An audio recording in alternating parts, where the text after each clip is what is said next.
Pagi itu, Bu Ningsih menendang pintu gudang dengan kakinya. Ia datang untuk membangunkan menantu yang ia kira masih tidur. Tetapi gudang itu kosong. Tidak ada kasur tipis. Tidak ada Diva. Tidak ada cucu laki-lakinya yang biasa menangis ketakutan. Hanya ada kardus bekas dan bau lembab. Di atas lantai ada sehelai kertas. Dan ketika Bu Ningsih membacanya, tangannya mulai gemetar. Selama 6 tahun. Mereka mengira aku hanyalah pembantu yang tidak punya kemana-mana. Mereka pikir perempuan yang mereka usir ke gudang tidak akan pernah berani pergi. Mereka lupa satu hal. Setiap uang receh yang kusisihkan diam-diam, setiap dokumen yang kusembunyikan, sudah kususun rapi untuk hari ini. Dan ketika aku akhirnya melangkah keluar dari gang sempit itu, rumah yang dulu menyiksaku justru mulai runtuh dengan sendirinya. Satu persatu. Halo, sahabat.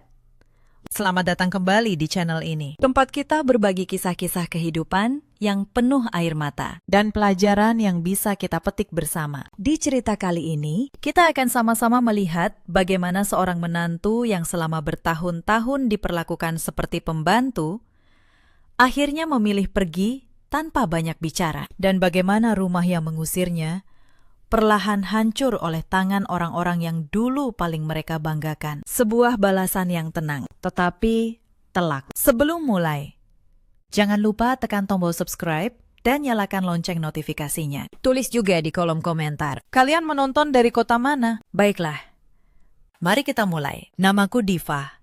Usiaku 29 tahun. Dulu aku bekerja sebagai staf pembukuan di sebuah toko bahan bangunan di Bekasi. Aku menikah 6 tahun yang lalu dan punya satu anak laki-laki bernama Bima. Aku selalu percaya kalau aku cukup sabar, semua kesulitan pasti akan berlalu. Ternyata aku salah. Aku tinggal di rumah mertuaku di sebuah gang sempit di pinggiran Bekasi. Rumah itu tidak besar, tetapi penuh aturan, dan setiap aturan dibuat oleh satu orang, ibu mertuaku, Bu Ningsih. Bu Ningsih bukan orang yang suka membentak di awal. Ia lebih suka diam, lalu menatap. Tatapan itu yang membuatku selalu merasa bersalah, bahkan ketika aku tidak melakukan apa-apa. Sejak hari pertama aku menginjak rumah itu sebagai pengantin baru, aku tahu satu hal. Di rumah ini, aku bukan menantu. Aku adalah tenaga kerja yang tidak digaji. Setiap pagi, aku bangun pukul 4. Aku mencuci, memasak, menyapu, lalu menyiapkan sarapan sebelum siapapun terbangun. Suamiku, Raka, berangkat kerja pukul 7. Ia bekerja sebagai sopir antar barang. Penghasilannya tidak besar, tetapi cukup. Masalahnya bukan uang. Masalahnya adalah seluruh uang itu diserahkan Raka kepada ibunya setiap bulan tanpa pernah bertanya kepadaku. Aku tidak pernah memegang uang belanja sendiri. Setiap pagi, Bu Ningsih memberiku selembar uang dan menyebutkan apa yang harus kubeli. Lalu, ia meminta kembaliannya sampai rupiah terakhir. Kalau ada selisih sedikit saja, ia akan menatapku dengan curiga. Seakan-akan aku mencuri dari dapur rumahku sendiri. Aku mencoba bertahan. Bukan karena aku lemah, tetapi karena aku punya Bima. Anakku baru 5 tahun. Ia tidak boleh tumbuh tanpa ayah, pikirku waktu itu. Maka aku menelan semuanya. Setiap hinaan, setiap tatapan, setiap pekerjaan yang menumpuk tanpa ucapan terima kasih. Tetapi malam itu, ketika aku menutup pintu kamar dan melihat Bima tidur dengan wajah lelah, sesuatu di dalam dadaku mulai retak. Aku tidak tahu retakan kecil itu suatu hari akan mengubah segalanya. Aku ingin menceritakan bagaimana semua ini bermula. 6 tahun lalu, aku menikah dengan Raka karena cinta. Ia laki-laki yang sederhana, tidak banyak bicara, tetapi tampak bisa diandalkan. Saat itu aku berpikir, hidup sederhana bersama orang yang baik jauh lebih berharga daripada kemewahan tanpa kasih sayang. Sebelum menikah, ibuku sempat berpesan satu hal. Ia berkata pelan, "Nak, kalau menikah, jangan langsung tinggal serumah dengan mertua. Berat." Aku tertawa waktu itu. Aku pikir ibuku terlalu khawatir. Ternyata pesan itulah yang paling benar dalam hidupku. Tahun pertama pernikahan, masih terasa manis. Bu Ningsih memang dingin, tetapi belum sampai menyakitkan. Aku masih dianggap tamu, tetapi semuanya berubah ketika aku melahirkan Bima. Bukannya disayang, kehadiran cucu itu malah dianggap beban baru. Bu Ningsih sering berkata, anak kecil hanya bikin rumah berantakan. Aku ingat, ketika Bima masih bayi dan sering menangis di malam hari, Bu Ningsih menggedor dinding kamar kami. Ia berteriak agar aku mendiamkan anakku. Raka hanya diam. Itulah pertama kalinya aku sadar suamiku tidak akan pernah membelaku di hadapan ibunya. Aku mencoba berbicara dari hati ke hati dengan Raka. Suatu malam, ketika hanya ada kami berdua, aku berkata pelan, "Mas, aku capek." Ibu terlalu keras padaku. Raka hanya menghela nafas. Ia menjawab, "Sabar saja, Division. Ibu sudah tua, sebentar lagi juga lunak." Tetapi sebentar lagi itu tidak pernah datang. Setiap kali aku mengadu, jawaban Raka selalu sama. Sabar, sabar. Sampai kata itu kehilangan maknanya bagiku. Aku akhirnya memahami sifat suamiku. Raka bukan orang jahat. Ia hanya seorang anak laki-laki yang tidak pernah berani melawan ibunya. Sejak kecil, ia dididik untuk selalu menuruti Bu Ningsih tanpa banyak bertanya. Maka ketika ibunya dan istrinya berselisih, ia memilih jalan yang paling mudah baginya, yaitu diam. Tetapi diam dalam situasi seperti itu sebenarnya adalah keberpihakan. Dan ia berpihak pada orang yang salah. Sejak saat itu, satu persatu, hakku dicabut. Awalnya, aku tidak boleh memasak menu yang kusuka. Lalu, aku tidak boleh keluar rumah tanpa izin. Kemudian, aku diminta berhenti bekerja di toko, Bu Ningsih bilang.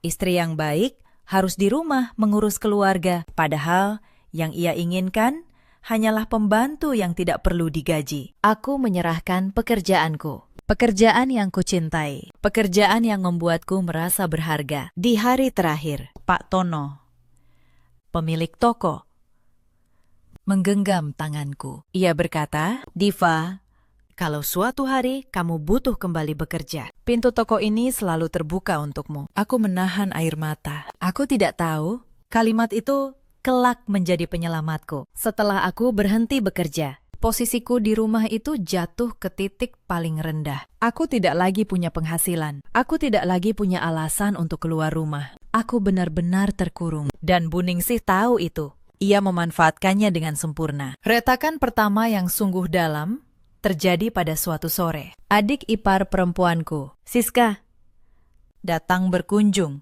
Siska adalah anak kesayangan Bu Ningsih. Ia sudah menikah dengan Hendro dan punya seorang anak laki-laki bernama Kelvin yang berusia 7 tahun. Tetapi rumah tangga Siska sedang bermasalah. Dan tanpa kuduga, masalah itu akan pindah ke pundakku. Siska datang dengan 2 koper besar. Ia mengaku sedang bertengkar dengan suaminya dan butuh tempat tinggal sementara. Bu Ningsih langsung menyambutnya dengan pelukan hangat. Sesuatu yang tidak pernah kuterima selama 6 tahun. Malam itu juga, Bu Ningsih memutuskan sesuatu tanpa bertanya kepada siapapun. Ia berkata dengan nada datar, "Diva, mulai besok, kamu pindah ke gudang belakang. Kamar kamu akan dipakai Siska dan Kelvin." Aku tertegun.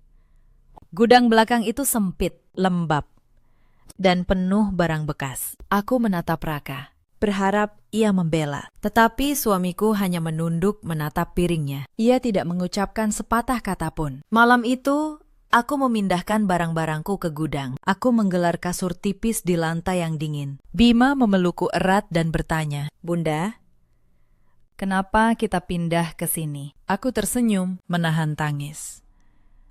Lalu berkata, "Kita cuma main kemah-kemahan, Nak."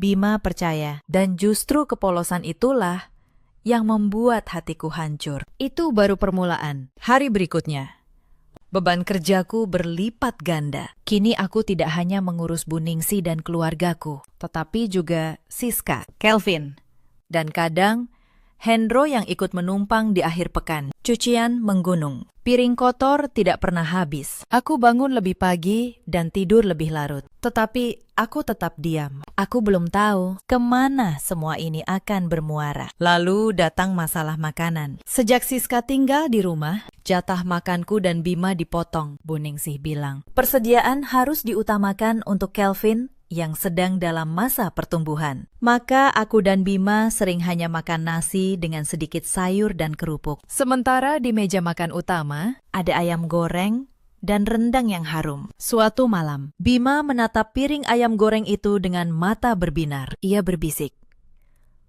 "Bunda, Bima boleh minta satu." Sebelum aku sempat menjawab, Bu Ningsih menyahut tajam, "Itu untuk Kelvin. Anakmu sudah makan tadi." Padahal Bima belum makan apa-apa selain nasi putih. Aku menarik tangan anakku, membawanya ke gudang, lalu menyuapinya dengan nasi sisa dan air mata yang kutahan mati-matian. Beberapa hari kemudian, terjadi insiden krayon. Bima yang bosan menggambar di buku usangnya, tanpa sengaja mencoret sedikit tembok kamar. Coretan kecil, hanya garis krayon yang mudah dihapus. Tetapi Bu Ningsih melihatnya. Ia menyeret tangan Bima dengan kasar dan membentaknya. Anak tidak tahu diuntung. Numpang saja sudah untung. Bima menangis ketakutan.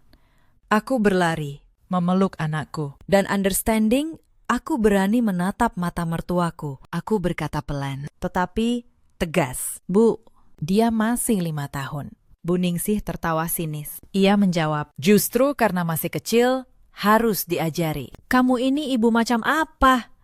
Malam itu, aku tidak bisa tidur. Aku memandangi langit-langit gudang yang berjamur. Dan untuk pertama kalinya, aku berpikir, mungkin bertahan bukanlah satu-satunya pilihan. Penghinaan berikutnya datang dari Siska. Suatu siang, Siska kehilangan uang 50.000 dari dompetnya. Tanpa bukti apapun, ia langsung menudingku. Ia berteriak di depan Bu Ningsih, "Pasti Mbak Diva yang ambil. Siapa lagi yang miskin di rumah ini?" Aku terkejut.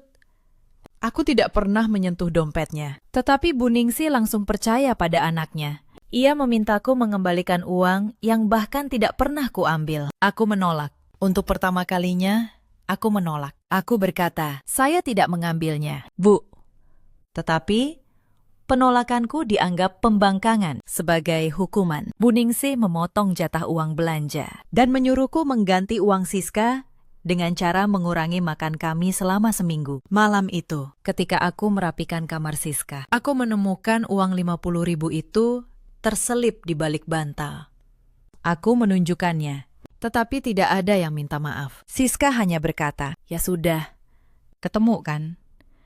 Seolah tudingan itu tidak pernah ada. Kemudian datang hari yang paling memalukan. Sore itu, rumah kedatangan tamu, beberapa ibu pengajian tetangga. Bu Ningsih ingin tampil sebagai keluarga terpandang. Aku diminta menyajikan teh dan kue. Karena gugup, aku tidak sengaja menumpahkan sedikit teh di taplak meja. Di depan semua tamu, Bu Ningsih menampar pipiku. Keras.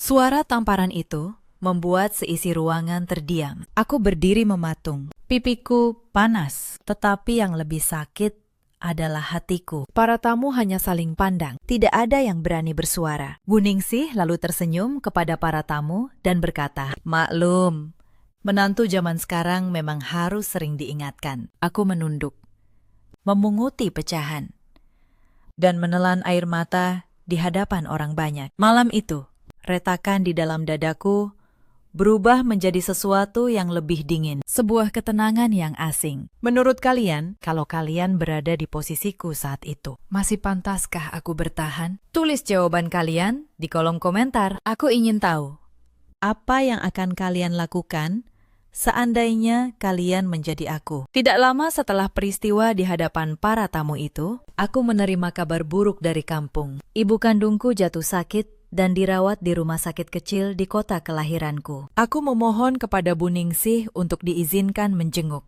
walau hanya 1 hari. Tetapi jawabannya membuatku tercekat. Ia berkata, tidak ada acara pulang kampung. Siapa yang urus rumah kalau kamu pergi? Bagi Bu Ningsih, pekerjaan rumah lebih penting daripada ibu kandungku yang sedang terbaring sakit. Aku menangis sepanjang malam. Aku menulis surat untuk ibuku, menitipkannya pada Mbak Asih untuk dikirim. Aku menulis bahwa aku baik-baik saja, agar ibuku tidak khawatir. Padahal setiap kata yang kutulis adalah kebohongan. Aku tidak baik-baik saja, tetapi aku tidak ingin ibuku yang sedang sakit ikut menanggung beban deritaku. Cukup aku saja yang menanggungnya. Beberapa minggu kemudian, datang masalah yang lebih licik. Bu Ningsih dan Siska tiba-tiba bersikap manis kepadaku. Mereka membawakan sepiring kue, sesuatu yang belum pernah terjadi. Aku curiga.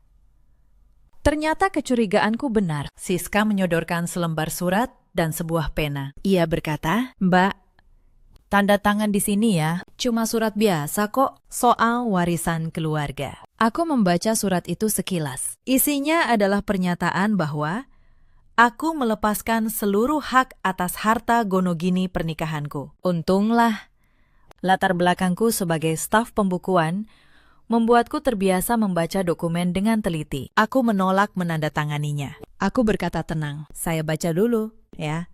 Kalau soal hak, biar saya pelajari. Wajah Siska langsung berubah masam. Bu Ningsih membentak, dasar menantu licik. Tidak tahu berterima kasih, tetapi aku tetap menolak. Dan dari peristiwa itu, aku belajar satu hal penting. Mereka tidak hanya ingin tenagaku, mereka juga mengincar hakku. Sejak hari itu, aku semakin hati-hati menyimpan semua dokumen pentingku. Karena di titik itulah, aku berhenti berharap. Dan ketika seorang perempuan berhenti berharap pada keluarganya, ia mulai berpikir untuk dirinya sendiri. Setelah peristiwa tamparan itu, sikap Bu Ningsih semakin menjadi-jadi. Ia mulai membatasi ruang gerakku, seperti menjaga seorang tahanan. Ponselku, satu-satunya alat untuk berhubungan dengan keluargaku di kampung, diambilnya. Ia berkata, buat apa menantu pegang HP? Cuma buat mengeluh ke orang lain. Sejak hari itu, aku terputus dari ibu kandungku sendiri. Aku tidak bisa menelpon, tidak bisa mengabari bahwa aku baik-baik saja. Padahal aku tidak baik-baik saja. Suatu kali, ibuku menelpon ke rumah mertua, menanyakan kabarku. Bu Ningsih mengangkatnya, lalu berbohong dengan tenang. Ia berkata, Diva sehat. Bu, lagi sibuk masak. Nanti saya sampaikan. Padahal aku berdiri tepat di sampingnya, mendengar suara ibuku yang kurindukan. Aku ingin berteriak, tetapi tatapan tajam Bu Ningsih mengunci mulutku. Malam itu, aku menangis tanpa suara, merindukan rumah yang dulu kutinggalkan demi pernikahan ini. Siska pun semakin berkuasa di rumah itu. Ia memperlakukanku layaknya pembantu pribadinya. Ia menyuruhku memijat kakinya setiap malam. Ia menyuruhku mencuci pakaian dalamnya. Suatu sore, ia melempar setumpuk baju kotor ke arahku dan berkata, cuci yang bersih, jangan seperti otakmu. Kotor. Bu Ningsih yang mendengar hanya tertawa terbahak. Seakan itu lelucon paling lucu di dunia. Aku memungut baju-baju itu dalam diam. Tetapi di dalam hati, aku mulai menghitung hari. Beban itu semakin berat ketika Hendro, suami Siska, mulai sering menyinak. Kini ada 5 orang dewasa yang harus kulayani, ditambah 2 anak kecil. Aku seperti mesin yang tidak boleh berhenti. Bangun sebelum subuh, tidur lewat tengah malam. Tanganku kasar oleh deterjen, punggungku sakit oleh pekerjaan. Tetapi tidak ada satupun ucapan terima kasih. Yang ada hanya perintah dan perintah baru.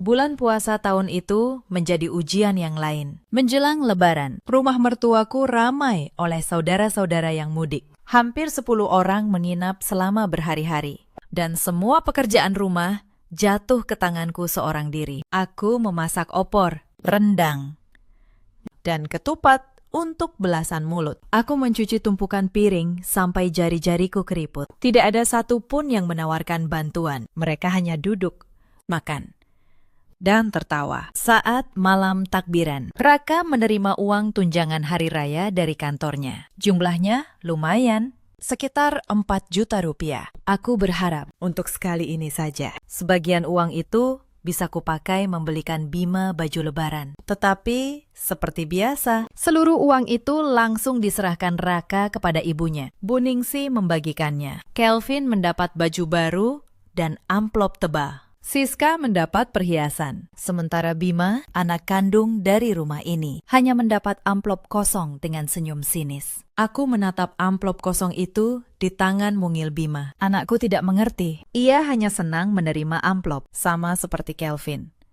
Tetapi aku tahu isinya hampa. Sama hampanya dengan posisiku di keluarga ini. Malam itu, aku menjahit sendiri baju lama Bima agar terlihat sedikit baru. Aku tidak ingin anakku merasa berbeda di hari yang seharusnya membahagiakan. Puncak penghinaan di hari Lebaran terjadi saat acara halal bihalal keluarga besar. Seluruh saudara berkumpul di ruang tamu, bersalaman dan saling memaafkan. Tetapi ketika giliranku, Bu Ningsih melakukan sesuatu yang membuatku malu setengah mati di depan semua kerabat. Ia berkata dengan nada mengejek, "Nah, ini menantu saya, pintar masak, tapi pemalas." Untung saja saya rajin mengingatkan. Beberapa kerabat tertawa kecil. Aku hanya bisa tersenyum kaku, menahan rasa perih. Salah seorang bibi dari pihak keluarga jauh yang baru pertama kali datang menatapku dengan iba. Diam-diam ia berbisik kepadaku di dapur. "Nak,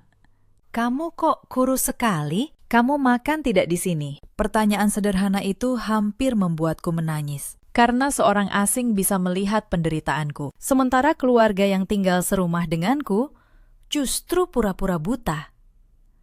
Aku hanya menjawab, "Saya baik-baik saja, Bu." Sebuah kebohongan yang sudah terlalu sering kuucapkan. Setelah para tamu pulang, tumpukan piring kotor menggunung di dapur. Tidak ada yang membantu. Aku mencuci sendirian sampai larut malam. Sementara di ruang tengah, Bu Ningsih, Siska, dan Hendro tertawa-tawa menonton televisi sambil menghitung amplop THR. Sambil mencuci, aku menatap pantulan wajahku di genangan air. Wajah perempuan yang lelah. Wajah yang nyaris tidak kukenali lagi. Dan di saat itulah tekadku semakin bulat. Aku tidak ingin anakku merasa berbeda lebih lama lagi. Penghinaan terus berlanjut bahkan saat aku sakit. Suatu pagi, badanku demam tinggi, kepalaku berdenyut, dan tubuhku menggigil. Aku meminta izin untuk istirahat sebentar. Tetapi Bu Ningsih menjawab dingin, "Sakit kok manja? Dulu zaman ibu, melahirkan saja langsung masak." Maka aku tetap bekerja dengan tubuh menggigil. Aku memasak sambil berpegangan dinding agar tidak jatuh. Yang lebih menyakitkan adalah ketika giliran Bima yang sakit. Suatu malam, demam Bima naik sangat tinggi. Aku panik.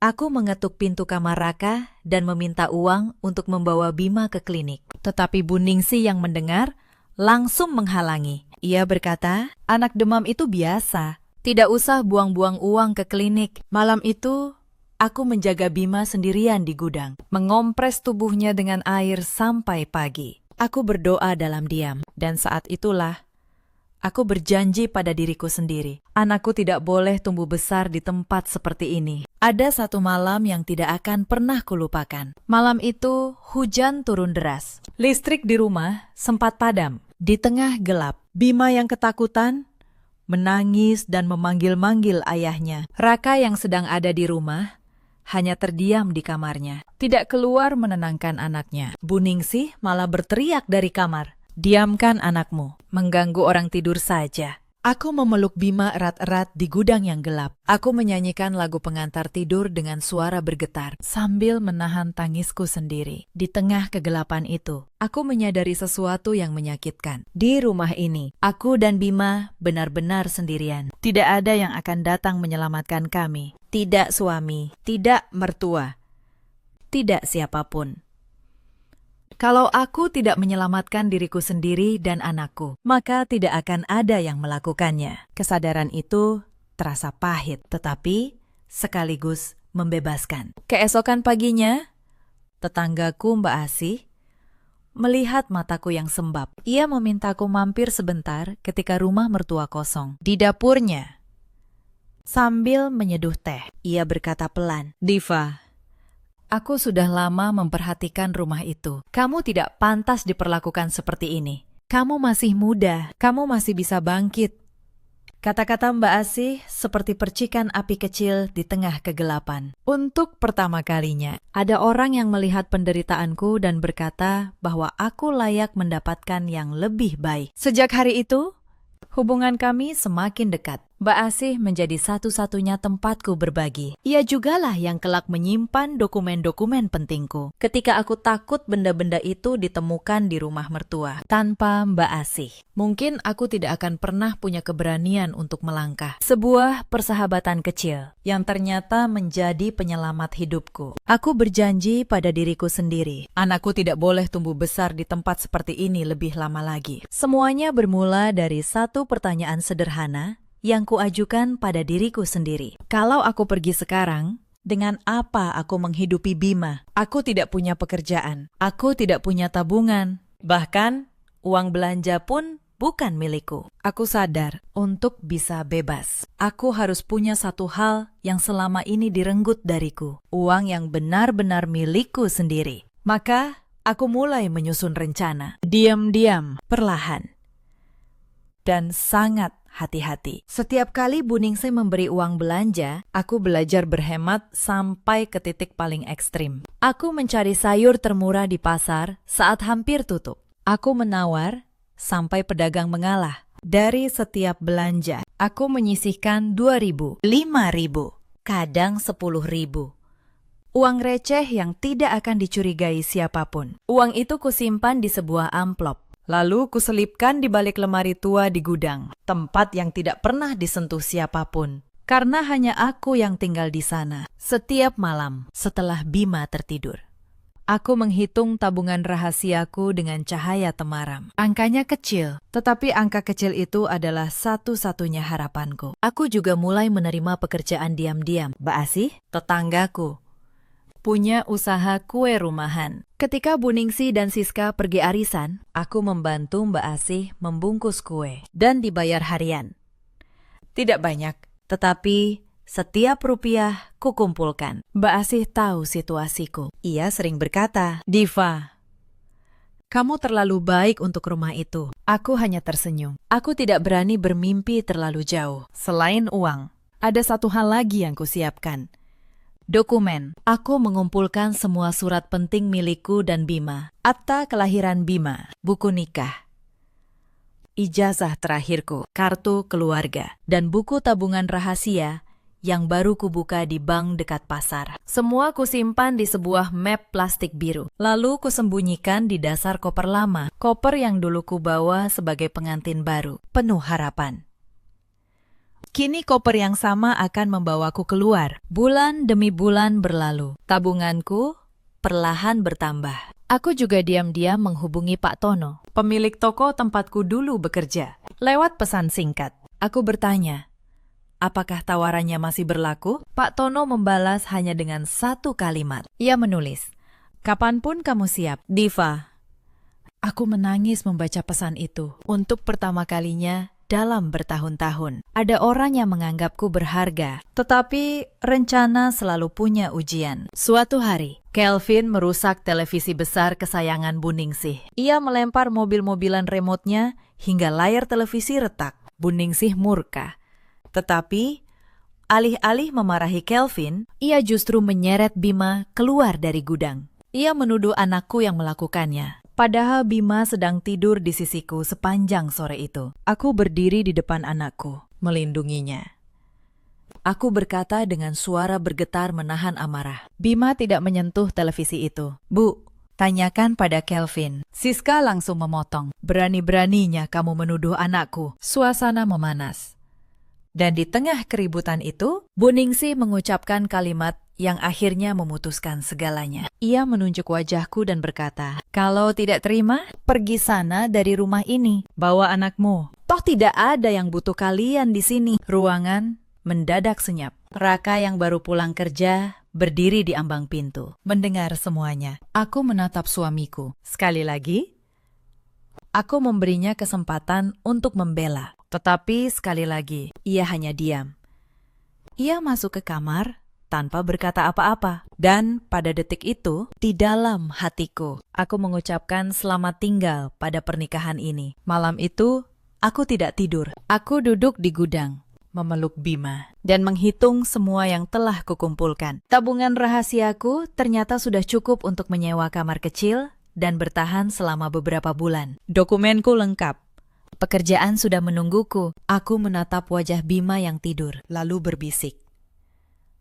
Nak, besok kita mulai hidup baru. Aku tahu jalan ke depan tidak akan mudah. Tetapi apapun di luar sana pasti lebih baik daripada gudang ini. Hari kepergianku tiba pada sebuah pagi yang kelihatan biasa. Aku sengaja memilih hari ketika Bu Ningsih dan Siska pergi ke acara arisan keluarga di kota sebelah. Mereka akan pergi seharian. Raka sedang dalam perjalanan dinas mengantar barang keluar kota selama 3 hari. Rumah akan kosong. Inilah saat yang sudah kutunggu selama berbulan-bulan. Setelah memastikan tidak ada siapapun, aku masuk ke gudang. Aku mengeluarkan koper lama dari sudut yang berdebu. Aku membuka resletingnya perlahan, lalu mengeluarkan map plastik biru berisi seluruh dokumen pentingku. Aku memeriksa satu persatu. Akta kelahiran Bima, buku nikah, ijazah, kartu keluarga, dan buku tabungan rahasiaku yang kini berisi cukup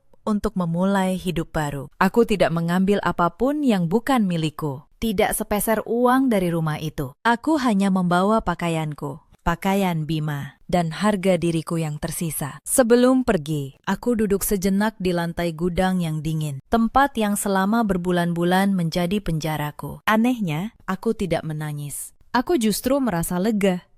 Seakan beban bertonton terangkat dari pundakku. Lalu aku teringat sesuatu. Selama ini aku menulis sebuah buku kecil, bukan catatan kebencian, melainkan curahan hati seorang ibu yang lelah. Di dalamnya ada doa-doa untuk Bima, daftar tabungan recehku, dan harapan-harapan kecil yang tidak pernah berani kuucapkan. Aku merobek satu lembar dari buku itu. Aku menuliskan beberapa kalimat untuk orang-orang yang kutinggalkan. Lalu, kuletakkan di lantai gudang. Aku tidak tahu kapan mereka akan menemukannya. Aku menggandeng tangan Bima. Anakku bertanya, "Bunda, kita mau kemana?" Aku berlutut, menatap matanya, lalu tersenyum. "Kita pulang, Nak, ke rumah kita yang sebenarnya." Bima tidak mengerti, tetapi ia ikut tersenyum karena melihat ibunya bahagia. Kami berjalan keluar dari gang sempit itu, menuju jalan besar, dan tidak menoleh ke belakang. Sore harinya, Bu Ningsih dan Siska pulang dari arisan. Rumah terasa sepi, tidak ada bau masakan. Tidak ada teh hangat yang biasa tersaji. Bu Ningsih mengira aku sedang bermalas-malasan di gudang. Dengan kesal, ia berjalan ke belakang. Ia menendang pintu gudang dengan kakinya, siap memuntahkan amarah. Tetapi kalimat kasar itu tersangkut di tenggorokannya. Gudang itu kosong. Tidak ada kasur, tidak ada Diva, tidak ada Bima. Hanya ada selembar kertas di lantai. Bu Ningsih memungutnya dengan tangan gemetar. Di kertas itu hanya tertulis beberapa baris. Aku menulis, "Bu, terima kasih sudah mengizinkan saya tinggal selama ini. Saya pamit. Saya bawa anak saya mencari tempat yang lebih layak. Jangan cari kami." Tidak ada makian, tidak ada ancaman, hanya perpisahan yang tenang. Dan justru ketenangan itu yang membuat Bu Ningsih merinding. Siska tertawa meremehkan. Ia berkata, "Biar saja pergi.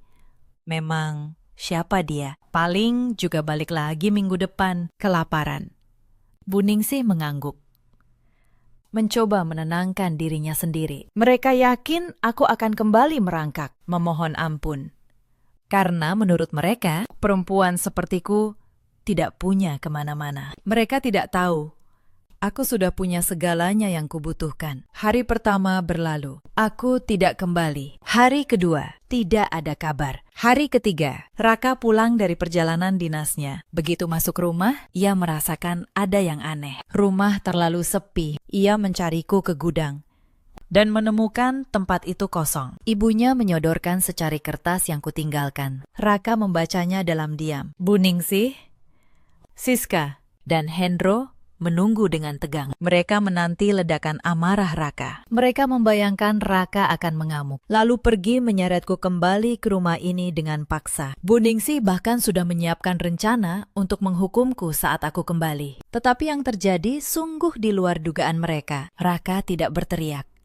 Ia tidak membanting barang. Ia hanya melipat kertas itu perlahan, lalu duduk di kursi tua di ruang tengah. Wajahnya kosong, tetapi matanya berkaca-kaca. Setelah hening yang panjang, ia berkata dengan suara serak, "Bu, selama 6 tahun, istri saya tidur di gudang dan saya diam saja." Bu Ningsih terkejut mendengar nada itu. Itu bukan suara anak laki-laki penurut yang ia kenal. Raka melanjutkan, "Setiap bulan saya beri ibu seluruh gaji saya. Saya pikir itu bakti. Ternyata saya cuma sedang membiayai orang-orang yang menyiksa anak dan istri saya sendiri." Siska mencoba memotong, tetapi Raka mengangkat tangannya. Untuk pertama kalinya, ia berbicara tanpa menunduk. Ia berkata, "Cukup. Siska, kamu menumpang di rumah ini, tapi kamu yang paling banyak menuntut." Bu Ningsih mulai panik. Ia berkata, "Raka, ibu ini ibumu. Perempuan itu cuma menantu. Darah dagingmu adalah ibu dan adikmu." Raka berdiri. Ia menatap ibunya dengan tatapan yang belum pernah ia tunjukkan sebelumnya. Ia menjawab pelan, "Istri saya dan anak saya, juga keluarga saya, Bu. Dan selama ini, saya membiarkan mereka diperlakukan seperti pembantu. Itu dosa terbesar saya." Bu Ningsih masih berusaha mempertahankan kekuasaannya. Ia menangis sambil berkata, "Ibu lakukan semua ini demi kamu, Rata, supaya kamu tidak diatur perempuan lain." Tetapi Raka menggeleng. Ia menjawab dengan suara yang tenang, namun tegas, "Bu, mengatur bukan berarti menyiksa. Ibu tidak melindungi saya. Ibu cuma takut kehilangan kendali." Kalimat itu menusuk Bu Ningsih lebih dalam daripada teriakan manapun. Karena untuk pertama kalinya, anak laki-lakinya melihat kebenaran yang selama ini ia sembunyikan. Sebelum benar-benar pergi, Raka berjalan ke gudang belakang. Ia berdiri di ambang pintu, menatap ruangan sempit dan lembab itu untuk waktu yang lama. Untuk pertama kalinya, ia benar-benar melihat tempat di mana istri dan anaknya tidur selama berbulan-bulan. Lantai dingin, dinding berjamur, kasur tipis yang sudah digulung. Ia menyentuh dinding itu, dan air matanya jatuh. Ia membayangkan Bima kecil tidur ketakutan di tempat seperti ini, sementara ia, ayahnya, tidur nyaman di kamar. Raka kemudian mendatangi Mbak Asih. Ia ingin tahu kemana aku pergi, tetapi Mbak Asih tidak langsung memberitahu. Sebaliknya, Mbak Asih menceritakan kepadanya hal-hal yang selama ini tidak ia ketahui. Tentang bagaimana aku menabung receh demi receh. Tentang bagaimana aku bekerja diam-diam membungkus kue. Tentang malam-malam ketika aku menangis di dapurnya. Raka mendengarkan semuanya dengan kepala tertunduk. Setiap kalimat Mbak Asih seperti pukulan yang menyadarkannya dari tidur panjang selama 6 tahun. Mbak Asih berkata, "Mas Raka, istrimu itu perempuan paling kuat yang pernah aku kenal. Dia bertahan bukan karena lemah. Dia bertahan demi anakmu. Dan dia pergi juga demi anakmu." Raka tidak bisa menjawab. Ia hanya bisa menundukkan kepala lebih dalam. Pada hari itu, ia akhirnya memahami betapa besar pengorbanan yang selama ini ia abaikan. Dan betapa banyak yang telah ia kehilangan karena diamnya sendiri. Malam itu, Raka mengemasi barangnya. Bu Ningsih menangis, memohon, bahkan mengancam akan jatuh sakit. Tetapi Raka sudah memutuskan. Sebelum pergi, ia berkata satu hal terakhir kepada ibunya. "Bu, kalau ibu sayang sama saya, ibu seharusnya juga sayang sama keluarga saya. Sekarang, ibu punya Siska, Hendro, dan Kelvin.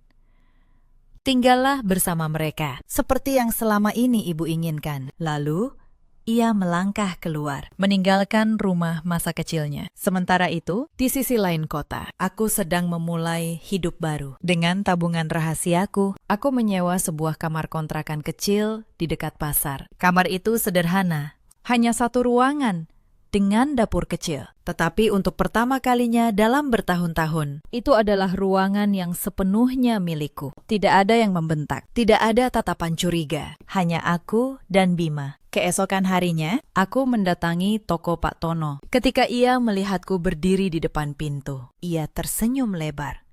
Ia berkata, "Sudah kubilang, pintu ini selalu terbuka." Aku kembali bekerja sebagai staf pembukuan. Persis seperti dulu. Gajiku tidak besar, tetapi setiap rupiah adalah hasil keringatku sendiri dan tidak ada yang berani merampasnya. Aku menyekolahkan Bima di taman kanak-kanak dekat kontrakan. Perubahan pada anakku terjadi begitu cepat. Bima yang dulu pendiam dan selalu waspada, kini berubah menjadi anak yang ceria. Ia kembali tertawa lepas. Ia kembali menggambar tanpa takut dimarahi. Suatu sore, ia menunjukkan gambar rumah kecil dengan 2 orang di depannya. Ia berkata, "Ini rumah kita, Bunda.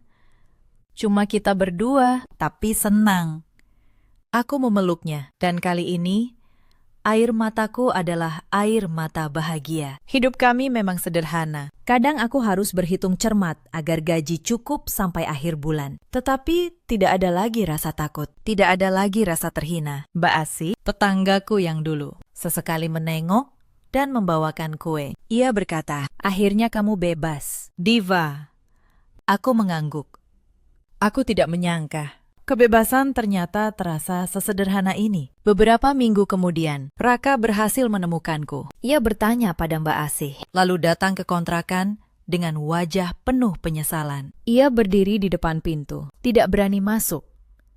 Lalu ia berkata, "Diva, aku tidak datang untuk memintamu kembali. Aku datang untuk minta maaf atas semua yang aku biarkan terjadi." Aku menatapnya lama. Marah yang dulu kurasakan ternyata sudah lama padam. Aku tidak langsung memaafkannya. Luka 6 tahun tidak bisa sembuh dalam satu permintaan maaf. Tetapi aku membiarkannya bertemu Bima. Karena bagaimanapun, ia tetap ayah dari anakku. Raka mulai datang secara rutin, membantu biaya sekolah Bima dengan uang yang kini sepenuhnya ia kelola sendiri. Pelan-pelan, ia membuktikan bahwa ia sudah berubah. Apakah aku akan kembali padanya? Itu cerita lain. Yang pasti, kali ini, akulah yang memegang kendali atas hidupku. Lalu bagaimana dengan rumah yang kutinggalkan? Setelah Raka pergi, rumah itu berubah dengan cepat. Tiang penyangga keuangan keluarga itu hilang bersama kepergian Raka. Selama ini, gaji Raka lah yang menutupi seluruh kebutuhan rumah. Kini, sumber itu lenyap, dan orang-orang yang tersisa di rumah itu hanyalah mereka yang pandai menuntut, tetapi tidak pandai menghasilkan. Awalnya, Bu Ningsih masih menyimpan tabungan dari uang Raka selama bertahun-tahun. Tetapi Siska dan Hendro tahu betul cara menguras uang itu. Siska terus meminta dengan berbagai alasan. Untuk kebutuhan Kelvin, untuk usaha Hendro yang tak pernah berhasil, untuk gaya hidup yang tidak pernah cukup, dan Bu Ningsih yang selama ini membanggakan anak perempuannya tidak pernah bisa menolak. Tanpa ada lagi menantu yang mengurus rumah, semua pekerjaan kini berantakan. Siska tidak mau mencuci. Hendro tidak mau membersihkan. Bu Ningsih yang sudah tua terpaksa mengerjakan semuanya sendiri. Untuk pertama kalinya, ia merasakan beratnya pekerjaan yang dulu kupikul setiap hari. Punggungnya sakit, tangannya pegal, dan tidak ada satupun orang di rumah itu yang menawarkan bantuan. Suasana rumah yang dulu penuh tawa egois, kini berubah menjadi pertengkaran. Siska dan Hendro mulai bertengkar soal uang. Kelvin tumbuh menjadi anak yang manja dan kasar, persis seperti cara ia dibesarkan. Bu Ningsih sering duduk sendirian di ruang tengah, menatap kursi tua tempat Raka dulu duduk. Rumah yang ramai itu kini terasa kosong dan asing. Beberapa bulan kemudian, tabungan Bu Ningsih benar-benar habis. Dan begitu uang itu habis, Siska menunjukkan wajah aslinya. Suatu hari, ia mengemasi barang-barangnya. Ia berkata kepada ibunya, "Bu, Hendro dapat kerja di kota lain. Kami pindah." Bu Ningsih terkejut. Ia bertanya, "Lalu ibu bagaimana?" Siska menjawab dingin, "Ibu kan masih bisa urus diri sendiri. Lagi pula, rumah ini terlalu kecil buat kami semua." Lalu Siska pergi, membawa Kelvin, tanpa menoleh ke belakang. Persis seperti caranya datang dulu. Tinggallah Bu Ningsih seorang diri di rumah itu. Tidak ada Raka, tidak ada Siska. Tidak ada cucu, tidak ada menantu yang melayani. Rumah yang dulu ia kuasai dengan tangan besi, kini hanya berisi keheningan dan penyesalan. Ia akhirnya memahami satu hal pahit. Orang yang ia usir adalah satu-satunya orang yang benar-benar merawatnya, dan orang yang ia bela mati-matian justru yang pertama meninggalkannya. Pada suatu sore yang sepi, Bu Ningsih membersihkan gudang belakang, tempat yang dulu menjadi kamarku. Di balik lemari tua, ia menemukan sebuah buku kecil yang tertinggal. Buku catatanku. Buku yang dulu kutulis di malam-malam panjang dengan tangan gemetar. Ia membukanya. Dan apa yang ia baca membuat hatinya hancur berkeping-keping. Isi buku itu bukanlah catatan kebencian seperti yang ia kira. Di dalamnya ada doa-doa tulus untuk Bima, agar anakku tumbuh menjadi anak yang baik, meskipun besar di lingkungan yang keras. Ada daftar tabungan receh, lengkap dengan catatan untuk sekolah Bima nanti. Ada catatan harian tentang betapa lelahnya aku, tetapi ditutup dengan kalimat, tidak apa-apa, demi anakku. Dan di salah satu halaman, ada satu baris yang membuat air mata Bu Ningsih tumpah tak terbendung. Aku menulis, ya Tuhan, maafkan aku kalau aku belum menjadi menantu yang cukup baik untuk ibu. Bu Ningsih membaca baris itu berulang kali. Perempuan yang ia siksa, yang ia usir ke gudang, yang ia tampar di depan tamu, ternyata masih sempat meminta maaf kepada Tuhan karena merasa dirinya kurang baik untuknya.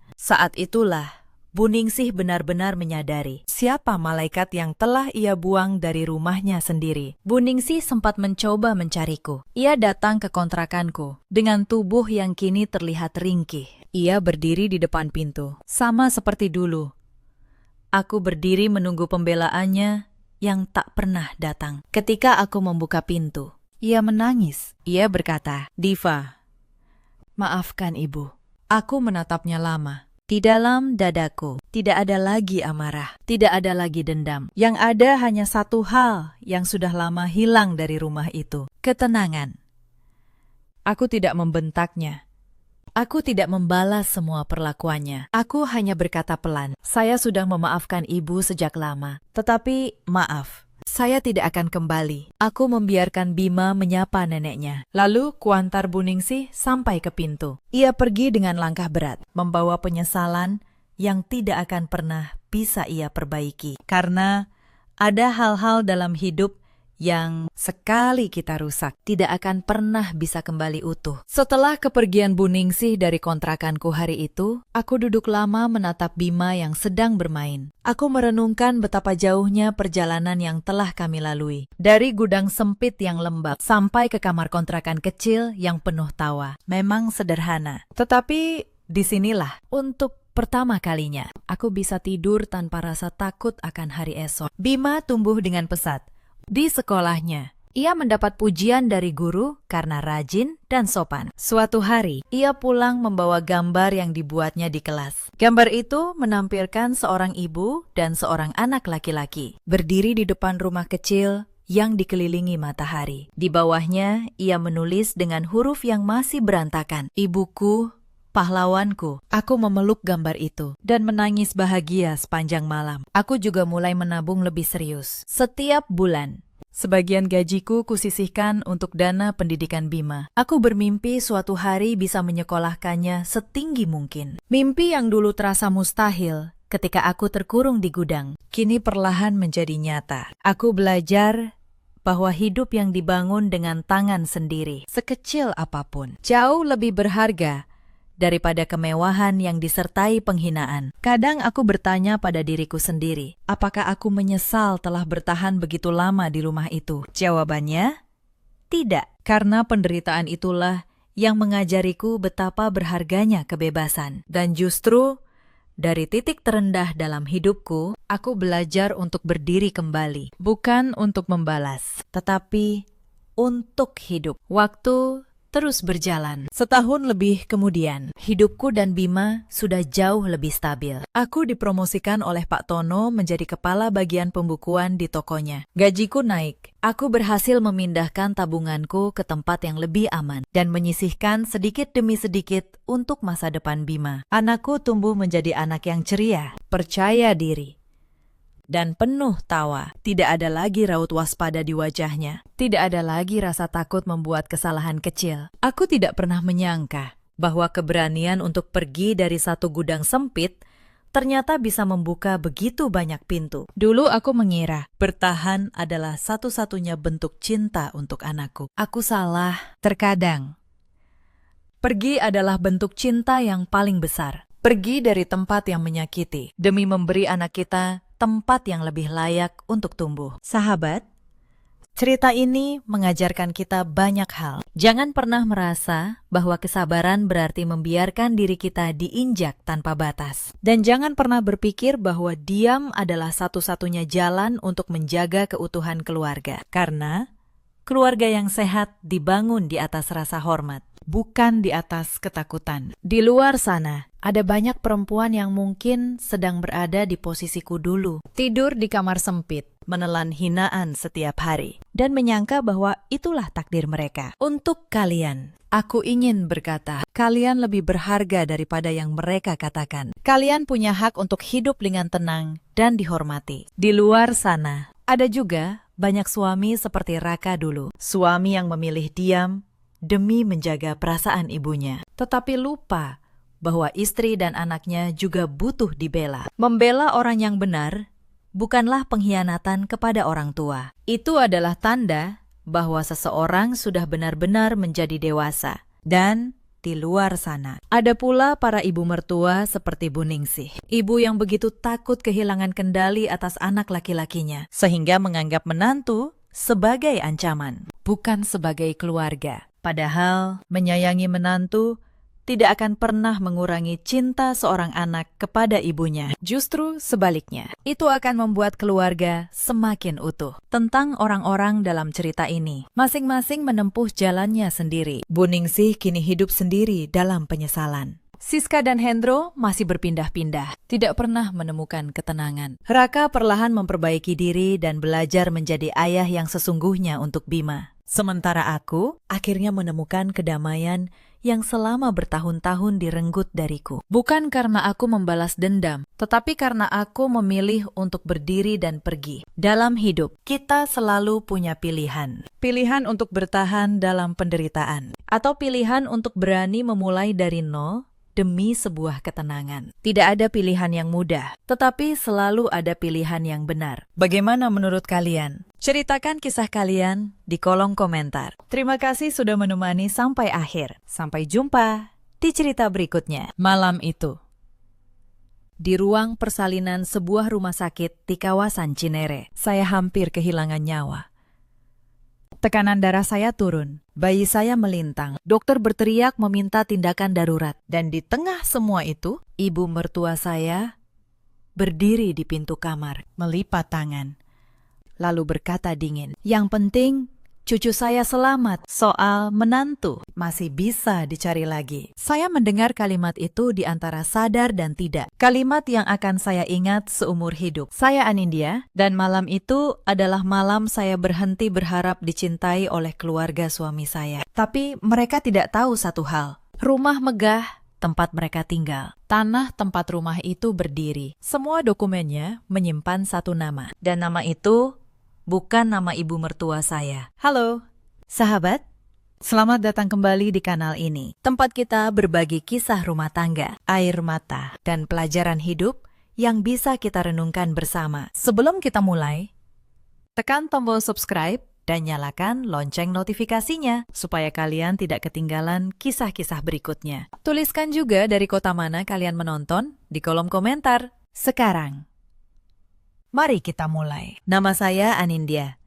Usia saya 31 tahun. Saya bekerja sebagai auditor pajak di sebuah firma di kawasan Sudirman. Sudah 6 tahun saya menikah dengan Damar. Dan baru saja saya melahirkan anak pertama kami. Saya bukan perempuan yang lemah. Setiap hari saya membaca laporan keuangan tebal. Menelusuri angka yang disembunyikan orang. Menemukan kesalahan yang sengaja dikubur. Saya terbiasa dengan dokumen. Dengan tanda tangan. Dengan hitam di atas putih. Tapi di rumah keluarga suami saya, semua keahlian itu seakan tidak ada artinya. Kami tinggal di sebuah rumah besar 2 lantai di kawasan Bintaro. Rumah dengan halaman luas, pagar tinggi, dan ruang tamu yang bisa menampung 30 orang. Di mata tetangga, itu rumah keluarga yang terpandang. Di mata saya, itu rumah tempat saya merasa paling sendirian. Yang menguasai rumah itu bukan suami saya, bukan juga saya, tapi ibu mertua saya, Bu Sukarni. Bu Sukarni berusia 60 tahun. Rambutnya selalu disanggul rapi, bicaranya pelan. Tapi setiap kata seperti jarum. Sejak hari pertama saya masuk ke rumah itu, ia sudah memutuskan satu hal tentang saya, bahwa saya hanyalah perempuan yang menumpang hidup di rumahnya. Kamu beruntung, Nindya, katanya suatu pagi, sambil menyeruput teh. Bisa masuk ke keluarga seperti kami, jadi tahu diri sedikit. Saya hanya tersenyum. Saya pikir lama-lama beliau akan melihat saya berbeda. Saya salah. Di rumah itu ada satu orang lagi yang membuat hidup saya terasa sempit. Wulan, adik ipar saya, adik kandung Damar. Usianya 29 tahun, belum menikah, dan tinggal di rumah ibunya. Kalau Bu Sukarni adalah orang yang melukai dengan kata, Wulan adalah orang yang melukai dengan rencana. Ia tidak pernah membentak. Ia hanya tersenyum manis, lalu membisikkan sesuatu ke telinga ibunya. Dan keesokan harinya, hidup saya bertambah berat. Lalu ada Damar, suami saya. Damar bukan lelaki jahat. Itu yang dulu saya kira. Ia hanya lelaki yang memilih untuk tidak melihat. Setiap kali ibunya merendahkan saya, ia menunduk. Setiap kali adiknya menjebak saya, ia berkata, "Sudahlah, Nindya. Mengalah saja. Itu kan ibu saya." Mengalah. Kata itu menjadi penjara saya selama 6 tahun. Saya masih ingat tahun-tahun awal pernikahan kami. Saya datang ke rumah itu dengan hati penuh harapan. Saya membawa oleh-oleh untuk Bu Sukarni setiap kali pulang kerja. Saya memanggilnya ibu dengan tulus. Mencoba menjadi anak perempuan yang tidak pernah ia miliki. Tapi setiap usaha saya selalu ditepis. Ketika saya memasak masakan kesukaan Damar, Bu Sukarni mencicipinya sedikit, lalu meletakkan sendoknya. Rasanya aneh. Masakan kampung memang begini, ya. Untung anak saya tidak rewel. Ketika saya membelikannya kain batik bagus dengan gaji pertama saya, ia menerimanya tanpa melihat, lalu memberikannya kepada Wulan. Wulan lebih pantas. Kamu simpan saja uangmu. Nanti kamu tidak punya apa-apa. Ketika saya hamil, keguguran di tahun kedua. Sebuah kehilangan yang menghancurkan saya. Ia hanya berkata, "Mungkin memang belum rezeki, atau mungkin rahimmu yang bermasalah." Keluarga kami tidak pernah punya riwayat seperti itu. Setiap kalimat itu adalah luka kecil. Dan luka kecil yang dibiarkan bertahun-tahun, akhirnya menjadi luka yang dalam. Saya pernah mencoba bicara dengan Damar tentang semua ini. Saya menangis di hadapannya, menceritakan betapa sakitnya diperlakukan seperti orang asing di rumah sendiri. Damar memeluk saya saat itu. Tapi kata-katanya selalu sama. Ibu memang begitu. Nindya, sudah tua, susah berubah. Kamu yang sabar, ya.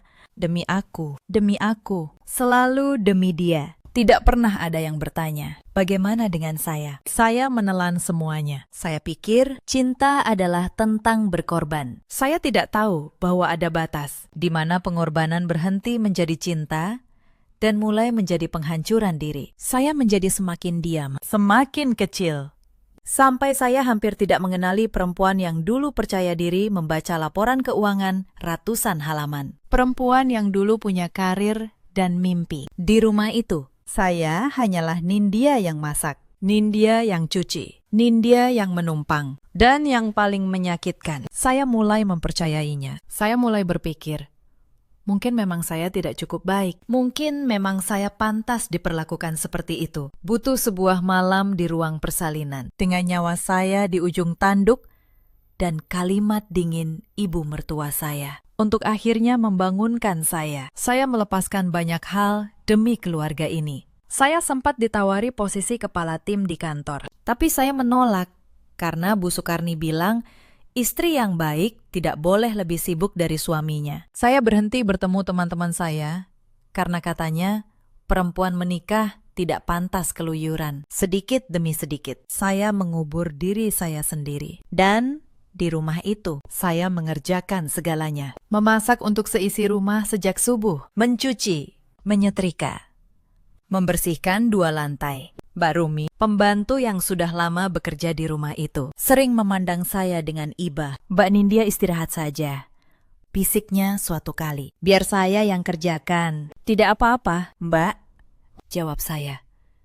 Nanti ibu marah kalau lihat saya tidak kerja. Mbak Rumi hanya menggeleng pelan. Ia tahu sesuatu yang saat itu belum saya sadari sepenuhnya, bahwa rumah ini berdiri di atas keringat saya. Sementara nama saya tidak pernah disebut dengan hormat di dalamnya, yang mereka semua tidak tahu. Dan ini yang akan mengubah segalanya, adalah satu rahasia yang saya simpan rapat selama bertahun-tahun. Rahasia tentang siapa pemilik sebenarnya dari rumah megah itu. Tapi sebelum saya sampai ke sana, izinkan saya menceritakan bagaimana semuanya bermula. Bagaimana saya, perempuan yang dianggap babu di rumah sendiri, perlahan didorong sampai ke titik di mana saya tidak punya pilihan selain berdiri. Semua bermula dari sebuah rumah. 6 tahun lalu, sebelum saya menikah dengan Damar. Keluarga itu sebenarnya tidak sekaya yang terlihat sekarang. Mereka punya nama baik, punya gengsi. Tapi keuangan mereka rapuh. Bapak mertua saya, almarhum,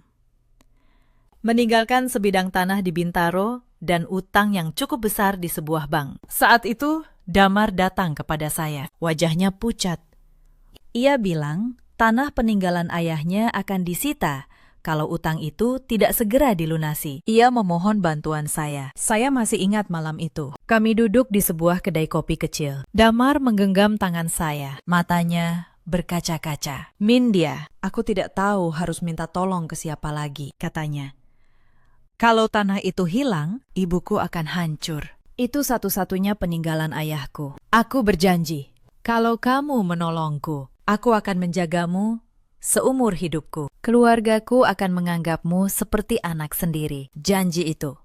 Janji yang kemudian tidak pernah ia tepati. Tapi saat itu, saya percaya. Saya mencintai Damar, dan saya percaya bahwa menolongnya berarti membangun masa depan kami bersama. Maka saya melakukan sesuatu yang saat itu saya anggap sebagai bukti cinta. Saya menjual apartemen saya, satu-satunya aset yang saya bangun dari kerja keras saya bertahun-tahun sebelum menikah. Saya menambahkan seluruh tabungan saya. Saya melunasi utang keluarga itu. Dan saya membiayai pembangunan rumah 2 lantai yang sekarang mereka tinggali. Tapi saya seorang auditor. Saya tahu betul betapa berbahayanya menyerahkan uang tanpa dokumen. Maka saya meminta satu hal. Saya datang ke notaris bersama Damar. Karena tanah itu warisan, dan rumahnya saya yang biayai sepenuhnya. Kami sepakat membuat akta yang sah. Dan dengan persetujuan Damar saat itu, seluruh sertifikat tanah dan akta kepemilikan rumah dibuat atas satu nama. Nama saya, Anindya.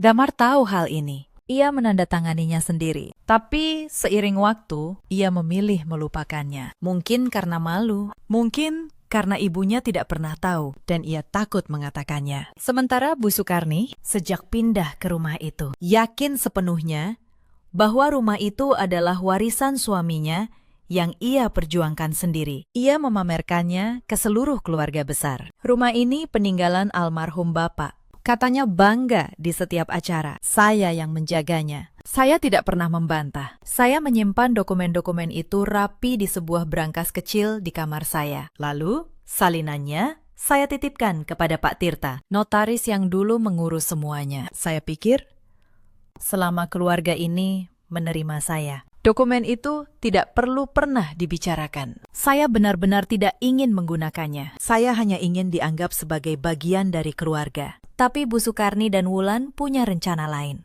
Semua memburuk ketika saya hamil. Seharusnya itu kabar bahagia. Tapi di rumah itu, kehamilan saya justru membuka babak baru penderitaan. Akhirnya kamu berguna juga, kata Bu Sukarni saat tahu saya mengandung. Setidaknya kamu bisa memberi keturunan untuk anak saya. Bukan ucapan selamat, bukan pelukan. Hanya penilaian, seakan saya mesin selama kehamilan. Beban saya tidak berkurang sedikit pun. Bu Sukarni tetap meminta saya memasak untuk seluruh keluarga setiap hari, mengangkat panci besar, mengepel lantai. Saat saya mengeluh pusing di bulan ke-8, ia hanya berkata, "Dulu, saya hamil sambil mencangkul di sawah. Kamu cuma masak saja sudah mengeluh." Wulan menambahkan, racunnya sendiri. Ia mulai membisikkan hal-hal kepada ibunya, bahwa saya boros, bahwa saya menghabiskan uang damar, bahwa setelah punya anak, saya pasti akan menuntut warisan. Saya mendengar semua itu dari balik pintu suatu malam. Suara Wulan pelan tapi jelas. "Bu, hati-hati sama Nindya. Kalau dia sudah punya anak, dia bisa minta bagian rumah ini. Lebih baik kita siapkan dari sekarang." "Siapkan apa?" tanya Bu Sukarni. "Surat. Bu pernah bilang mau hibahkan rumah ini ke aku, kan? Kita urus saja diam-diam. Suruh Mas Damar tanda tangan. Nindya tidak usah tahu." Saya berdiri di balik pintu itu dengan tangan dingin. Mereka berencana memindahkan kepemilikan rumah. Rumah yang dokumennya atas nama saya sendiri, ke tangan Wulan. Tanpa saya tahu, saya tidak berkata apa-apa malam itu. Saya kembali ke kamar, duduk di tepi ranjang. Dan untuk pertama kalinya, saya merasakan sesuatu yang dingin tumbuh di dada saya. Bukan lagi kesedihan, sesuatu yang lebih tenang, lebih sabar. Saya memutuskan untuk diam, untuk melihat, untuk membiarkan mereka berjalan sampai ujung rencana mereka sendiri. Sebagai auditor, saya tahu satu hal. Orang yang berbuat curang selalu meninggalkan jejak. Dan saya hanya perlu menunggu mereka membuat jejak itu cukup banyak. Bayi saya lahir di malam yang saya ceritakan di awal tadi. Setelah dokter berhasil menyelamatkan kami berdua, saya terbaring lemah selama 3 hari di rumah sakit. Selama 3 hari itu, Bu Sukarni datang 1 kali. Bukan untuk menjenguk saya, tapi untuk menggendong cucunya. Lalu pergi tanpa menoleh ke arah saya sama sekali. Damar sibuk dengan pekerjaannya. Yang menemani saya hanya Mbak Rumi, yang diam-diam datang membawakan bubur dan air hangat. Saat saya pulang, saya membawa pulang anak saya dengan tubuh yang masih sakit. Saya membayangkan setidaknya akan ada kehangatan di rumah. Saya salah lagi. Begitu saya tiba, saya naik ke lantai 2, ke kamar saya dan Damar. Saya mencoba membuka pintu. Tidak bisa. Kuncinya sudah diganti. Saya turun, bertanya kepada Bu Sukarni. Ia sedang duduk di ruang tamu, menggendong cucunya, seakan itu miliknya seorang. "Oh, kamar itu," katanya tenang. "Sekarang jadi kamar bayi. Cucu saya butuh ruang yang bagus. Kamu pindah ke kamar belakang saja." Kamar belakang. Kamar kecil dekat dapur yang dulu adalah gudang tempat menyimpan barang bekas. Lembab, sempit, tanpa jendela yang layak. Saya berdiri di sana dengan bayi di gendongan. Tubuh masih nyeri bekas operasi. "Bu, saya baru melahirkan. Saya butuh istirahat yang layak." Bu Sukarni menatap saya datar. "Banyak perempuan melahirkan. Nindya, tidak usah dibesar-besarkan. Bawa barangmu ke belakang sekarang." Malam itu, saya tidur di kamar gudang, memeluk bayi saya, mendengar suara tikus di balik dinding, dan saya bertanya dalam hati, sampai kapan ini akan dibiarkan? Tapi saya belum tahu bahwa ini baru permulaan. Hari-hari berikutnya, saya kembali diperlakukan seperti pembantu, lebih buruk dari sebelumnya. Bedanya, kini saya melakukannya sambil menggendong bayi. Lebaran tiba beberapa minggu setelah saya melahirkan. Bagi keluarga lain, Lebaran adalah waktu kehangatan. Bagi saya, itu menjadi puncak kelelahan. Rumah dipenuhi keluarga besar yang mudik dari berbagai kota. Lebih dari 20 orang menginap selama hampir seminggu. Dan semua urusan dapur jatuh ke tangan saya seorang. Saya memasak opor ayam, rendang, ketupat, untuk puluhan mulut sejak sebelum subuh. Saya mencuci tumpukan piring yang tidak pernah habis. Saya menyiapkan kamar untuk para tamu, sementara saya sendiri tidur di gudang. Tubuh saya yang baru pulih dari operasi terasa hampir patah saat para tamu memberikan amplop lebaran kepada anak-anak. Tidak ada satupun yang menyapa saya dengan hangat. Bagi mereka, saya hanyalah perempuan di dapur, bahkan ketika saya mengantar minuman ke ruang tamu. Bu Sukarni menibaskan tangannya. "Sudah. Taruh saja. Jangan lama-lama di sini. Nanti tamu tidak nyaman. Tidak nyaman. Kehadiran saya membuat tamu tidak nyaman. Di rumah yang dokumennya atas nama saya sendiri. Malam takbiran. Ketika semua orang berkumpul, menikmati kebersamaan. Saya berdiri sendirian di dapur, mencuci panci terakhir. Mendengar takbir berkumandang dari masjid di kejauhan. Air mata saya jatuh ke dalam air cucian. Tapi saya menghapusnya cepat-cepat karena saya tahu menangis tidak akan mengubah apapun. Yang akan mengubah segalanya adalah sesuatu yang sudah saya simpan rapat selama bertahun-tahun. Setelah lebaran-lebaran usai dan para tamu pulang, hidup saya tidak menjadi lebih ringan. Pagi-pagi sekali, saya sudah harus memasak untuk seisi rumah. Wulan, yang tidak bekerja, hanya duduk di meja makan, menunggu dilayani. Suatu pagi, ia menatap piring di depannya, lalu mendorongnya menjauh. Telurnya keasinan, katanya. Masa istri auditor masak telur saja tidak bisa? Pantas karirmu dulu tidak kemana-mana. Saya tidak menjawab. Saya hanya mengambil piring itu dan memasak ulang. Di belakang saya dengar Wulan dan ibunya tertawa kecil. Suatu siang, saat saya sedang menyusui anak saya di kamar belakang, Bu Sukarni masuk tanpa mengetuk. Ia merebut bayi itu dari pelukan saya. Sini, biar cucu saya yang urus. Air susu kamu mungkin tidak bagus, katanya. Kamu kerjakan saja cucian itu, sudah menumpuk. Saya menahan air mata. Dada saya masih penuh. Anak saya menangis di gendongan neneknya. Tapi saya disuruh mencuci. Saya melakukannya. Karena saat itu saya masih berpikir, mungkin kalau saya cukup sabar, semua ini akan berakhir. Yang membuat hati saya semakin perih adalah cara mereka memperlakukan anak saya sendiri di depan saya. Suatu sore, saya selesai memandikan bayi saya dan hendak memberinya susu. Wulan masuk. Merebut botol dari tangan saya. Biar aku saja, katanya. Kamu pegang sapu. Halaman belum disapu. Bayi ini terlalu berharga untuk tangan kasar tukang cuci sepertimu. Saya berdiri dengan tangan kosong, menatap anak saya, digendong oleh orang yang bahkan tidak menyayanginya. Hanya menggunakannya untuk melukai saya. Saya mengambil sapu itu dan menyapu halaman dengan air mata yang saya tahan agar tidak jatuh. Beberapa hari kemudian, ada kejadian dengan rendang. Bu Sukarni meminta saya memasak rendang untuk tamu pentingnya keesokan hari. Saya memasaknya semalaman dengan bumbu yang saya racik hati-hati. Pagi harinya, ketika saya bangun untuk menyajikannya, saya menemukan panci rendang itu sudah teronggok di lantai dapur. Isinya tumpah, tercampur air kotor pel. Mbak Rumi berbisik kepada saya bahwa ia melihat Wulan menjatuhkannya dengan sengaja dini hari tadi. Ketika tamu datang dan tidak ada rendang, Bu Sukarni memarahi saya di depan mereka. Menantu saya ini memang tidak becus. Disuruh masak saja, gagal.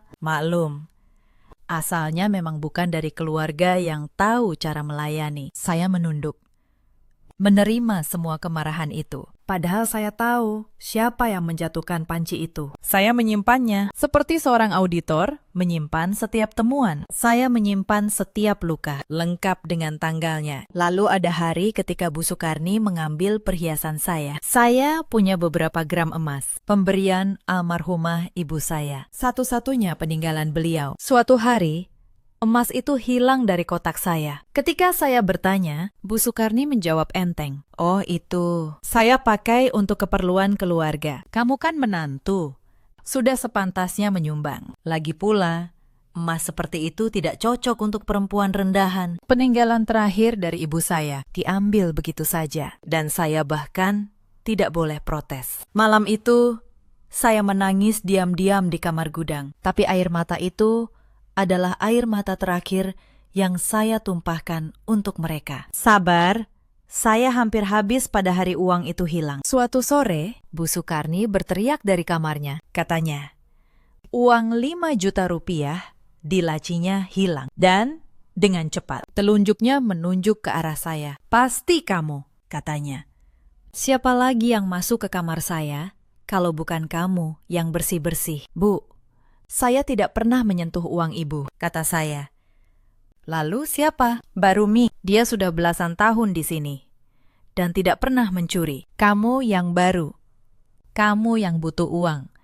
Dasar menantu nggak tahu diri. Wulan berdiri di belakang ibunya, menyilangkan tangan. Bibirnya melengkung samar. Dan di saat itulah saya tahu, dengan keyakinan seorang yang terbiasa membaca pola kecurangan, bahwa uang itu tidak benar-benar hilang. Itu dipindahkan untuk menyudutkan saya. Saya hampir membuka mulut, tapi saya menahan diri. Saya hanya berkata, "Baik, Bu, kalau Ibu mau, panggil saja polisi. Biar diperiksa." Wajah Wulan berubah sedikit. Hanya sedikit, tapi cukup untuk membuat saya yakin saya benar. Mereka tidak akan memanggil polisi, karena tujuannya bukan uang. Tujuannya adalah membuat saya tampak hina di depan keluarga. Setelah tuduhan pencurian itu, pengawasan terhadap saya semakin ketat. Bu Sukarni mulai melarang saya keluar rumah sendirian. Ia bilang takut saya membawa kabur barang-barang. Bahkan untuk kontrol kesehatan setelah operasi. Saya harus ditemani Wulan yang berdiri di samping saya seperti penjaga, mencatat kemana saja saya pergi. Telepon genggam saya pun mulai diperiksa. Suatu malam saya mendapati Wulan diam-diam membuka pesan-pesan saya saat saya tertidur. Mereka takut saya menghubungi seseorang. Mereka takut saya punya rencana. Padahal saat itu, saya belum punya rencana apapun. Saya hanya bertahan. Tapi tekanan itu justru membuat saya semakin waspada. Saya mulai menyembunyikan dokumen-dokumen penting saya lebih hati-hati. Berangkas kecil di kamar gudang, saya pindahkan isinya. Salinannya saya titipkan diam-diam kepada Mbak Rumi untuk disampaikan keluar. "Mbak yakin?" tanya Mbak Rumi waktu itu. Menerima amplop coklat dari saya. "Ini surat penting, ya, Mbak. Sangat penting." "Mbak Rumi," kata saya pelan, "suatu hari nanti, surat ini yang akan menyelamatkan saya dan anak saya. Tolong simpan baik-baik." Mbak Rumi mengangguk. Ia menyimpannya seakan menyimpan nyawa saya sendiri. Beberapa hari kemudian, saya tidak sengaja mendengar percakapan yang membuat saya membeku. Saya sedang menjemur pakaian di belakang ketika suara Wulan terdengar dari ruang tamu, lewat jendela yang terbuka. Ia sedang menelpon seseorang. "Iya, Pakistan. Kami mau urus pemindahan kepemilikan rumah atas nama ibu saya, lalu dihibahkan ke saya. Surat-suratnya bisa Bapak siapkan. Kakak saya yang akan tanda tangan. Soal istrinya, tidak usah dilibatkan. Dia tidak akan tahu." Saya berdiri diam memegang jemuran. Mereka sudah mulai bergerak. Mereka akan memalsukan jalur kepemilikan rumah yang bahkan bukan milik mereka. Yang mereka tidak tahu. Mereka sedang mencoba menghibahkan rumah yang sertifikatnya sudah lama, bukan atas nama keluarga mereka. Malam itu, saya membuka brankas kecil di kamar belakang. Saya keluarkan dokumen-dokumen yang sudah lama saya simpan. Sertifikat tanah, akta kepemilikan rumah, bukti penjualan apartemen saya, bukti transfer pelunasan utang almarhum bapak mertua saya. Semua lengkap. Semua ada tanggalnya. Semua ada tanda tangannya. Saya memotret semuanya. Lalu, keesokan paginya, dengan alasan kontrol bayi ke dokter, saya keluar rumah dan pergi menemui Pak Tirta, notaris yang dulu mengurus semua ini. Pak Tirta sudah berusia lanjut, tapi ingatannya tajam. Begitu saya menjelaskan apa yang terjadi, ia melepas kacamatanya dan menghela napas. "Bu Anindya," katanya pelan, "mereka tidak bisa menghibahkan apapun. Rumah dan tanah itu sah atas nama ibu. Secara hukum, merekalah yang selama ini tinggal di rumah ibu, bukan sebaliknya." Saya tahu itu, tapi mendengarnya diucapkan dengan suara seorang notaris membuat sesuatu di dalam diri saya akhirnya tegak kembali. Lalu, apa yang harus saya lakukan? "Pakistan," tanya saya. Pak Tirta tersenyum tipis. "Kalau mereka mengajukan dokumen palsu, itu pemalsuan. Tapi ibu tidak perlu sampai ke sana. Ibu cukup datang membawa yang asli. Hitam di atas putih, selalu menang melawan mulut." "Bu, saya pulang hari itu dengan dokumen asli di dalam tas saya dan sebuah ketenangan yang sudah lama tidak saya rasakan. Tinggal menunggu mereka mengumpulkan keberanian untuk mengusir saya. Tapi sebelum hari itu tiba, ada 2 malam lagi yang membuat saya yakin bahwa keputusan saya benar. Malam pertama, anak saya demam tinggi Tubuhnya panas sekali. Ia menangis tanpa henti sejak tengah malam. Saya panik, karena ia masih sangat kecil. Saya mengetuk pintu kamar Damar untuk meminta tolong mengantar ke rumah sakit. Damar setengah membuka pintu, matanya mengantuk. Besok pagi saja, Nindya, aku capek. Lagi pula, itu cuma demam biasa. Lalu ia menutup pintu lagi. Saya mengetuk pintu kamar Bu Sukarni. Ia membuka. Melihat cucunya menangis di gendongan saya. Lalu berkata, "Kamu ini ibu macam apa? Anak demam saja tidak bisa menenangkan. Sudah, bawa ke belakang. Jangan berisik, saya mau tidur." Pintu itu juga tertutup. Malam itu sendirian. Saya memesan kendaraan dan membawa anak saya ke rumah sakit terdekat. Saya menunggui infusnya sampai subuh, sendirian.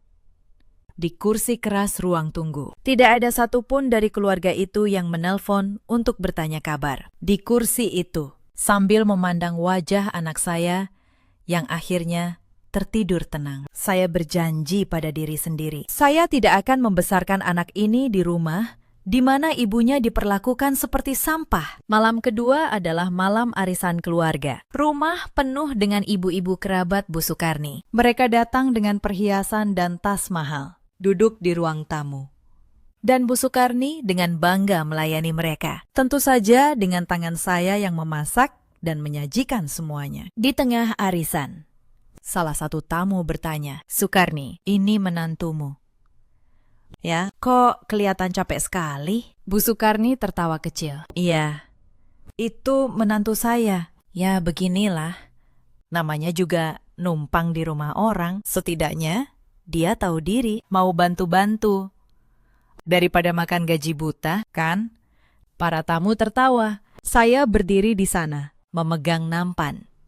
Dipermalukan di depan belasan orang asing. Wulan, yang duduk di antara para tamu, ikut tersenyum puas. Saya tidak menjawab apapun. Saya hanya membungkuk, meletakkan nampan, dan kembali ke dapur. Tapi di dapur itu, saya menggenggam pinggiran meja erat-erat, dan saya berkata dalam hati dengan tenang, sebentar lagi, semua ini akan selesai." Dan benar, 3 hari kemudian, Bu Sukarni mengumpulkan seluruh keluarga besar di rumah. Hari itu, rumah penuh. Ada paman, bibi, sepupu dari pihak Damar.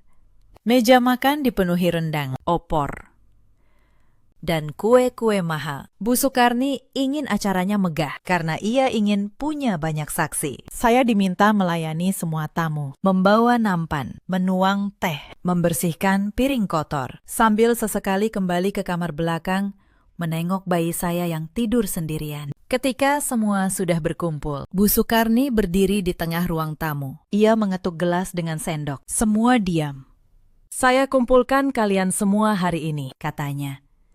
Suaranya lantang, karena ada hal penting tentang keluarga ini yang harus diselesaikan. Matanya bergerak ke arah saya, yang berdiri di pojok dengan nampan di tangan. "Selama ini, saya bersabar," lanjutnya. "Menantu saya ini, Anindya, tidak pernah benar-benar menjadi bagian dari keluarga kita. Ia menumpang di rumah ini. Ia bahkan dituduh mengambil uang saya. Saya sudah tidak tahan." Bisik-bisik terdengar di antara para tamu. Saya melihat beberapa wajah memandang saya dengan jijik. Sebagian lagi dengan kasihan. Wulan berdiri di samping ibunya, mengangguk-angguk. "Betul, Bu. Demi nama baik keluarga. Lebih baik diselesaikan sekarang." Bu Sukarni menatap saya langsung. "Anindya, di depan seluruh keluarga," saya katakan, "rumah ini milik kami. Kamu sudah memberi kami cucu, itu cukup. Sekarang saya minta kamu pergi dari rumah ini. Tinggalkan anak itu dan pergi.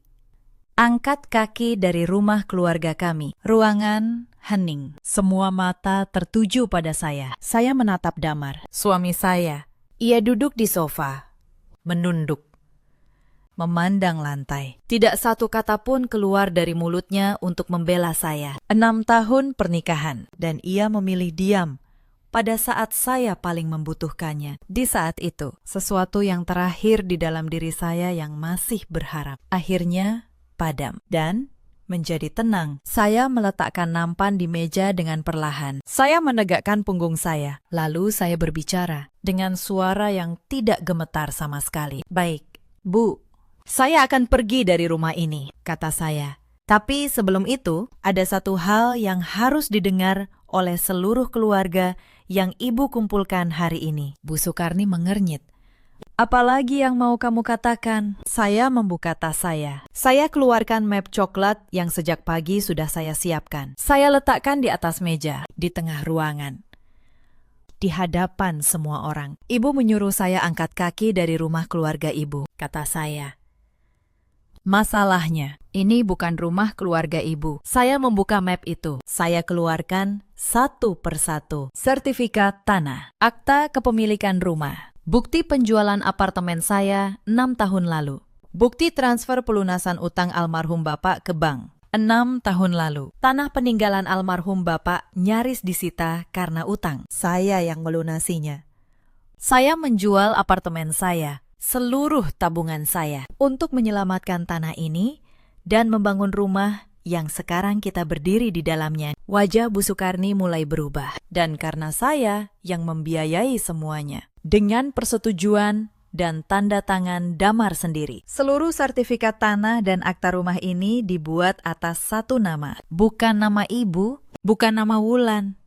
Saya mengangkat dokumen itu agar semua orang bisa melihat namanya. Nama saya, Anindya. Ruangan itu seketika senyap total. Lalu meledak menjadi gumaman kaget. Para paman dan bibi saling pandang. Beberapa berdiri mendekat untuk membaca dokumen itu. Bu Sukarni terhuyung. Itu tidak mungkin. Itu pasti palsu. Damar, katakan itu palsu.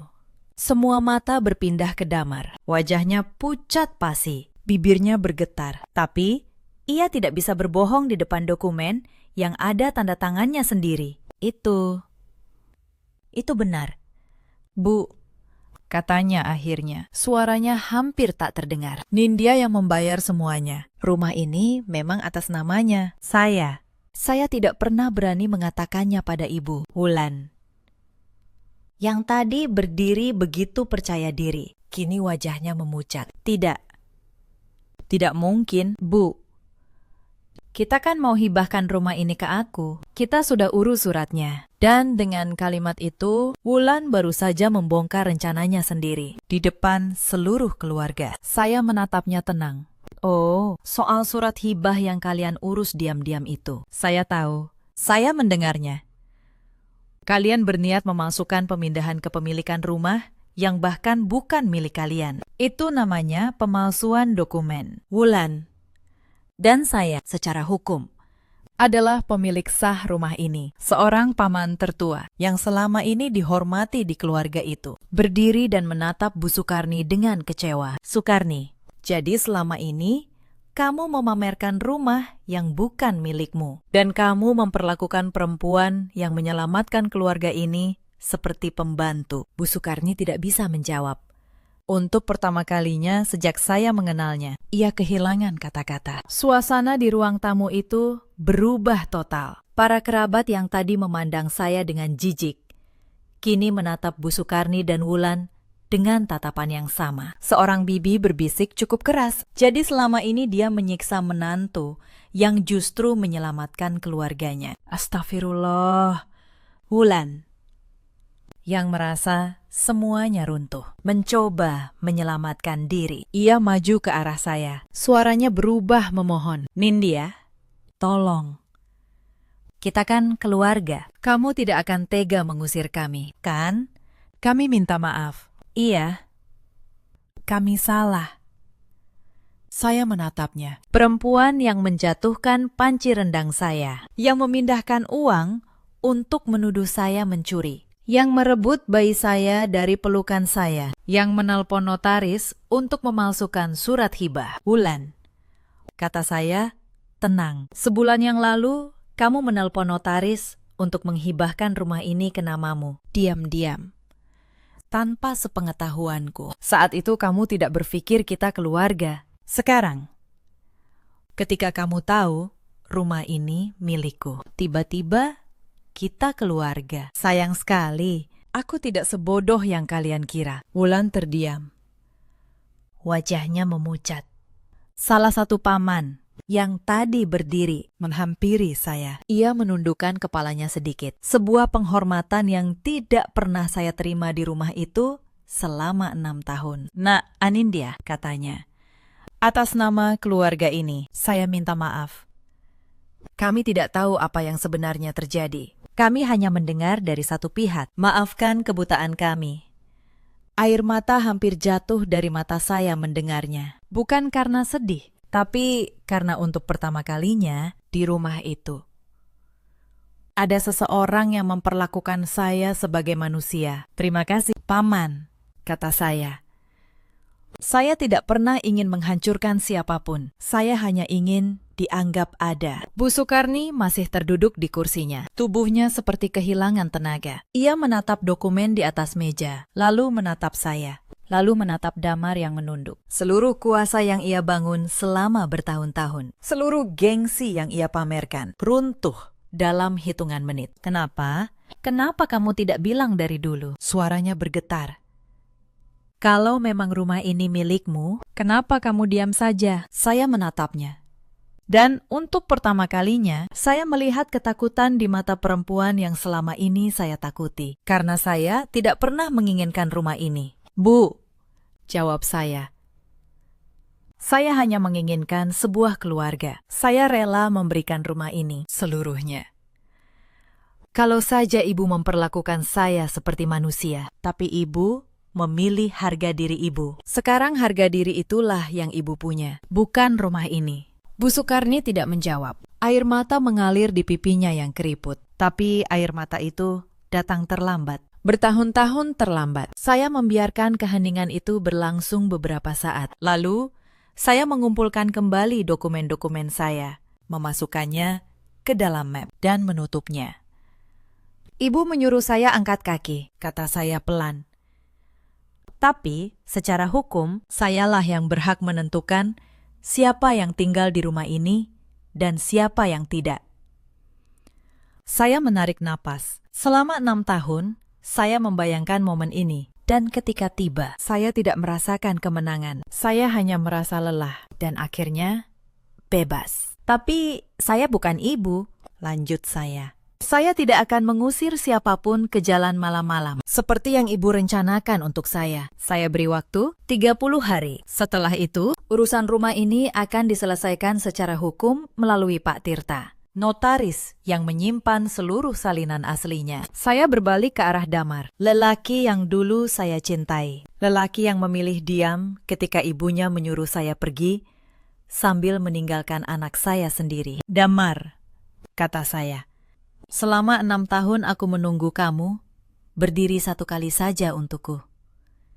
Satu kali saja, hari ini. Ketika ibumu menyuruhku pergi dan meninggalkan anak kita, kamu menunduk. Itu jawaban yang aku tunggu. Sekarang, aku sudah punya jawabannya. Saya naik ke lantai 2. Saya masuk ke kamar bayi, yang dulu kamar saya. Saya menggendong anak saya, membungkusnya dengan selimut, dan memasukkan beberapa pakaiannya ke dalam tas. Bu Sukarni mengejar saya, panik. Mau kamu bawa kemana cucu saya?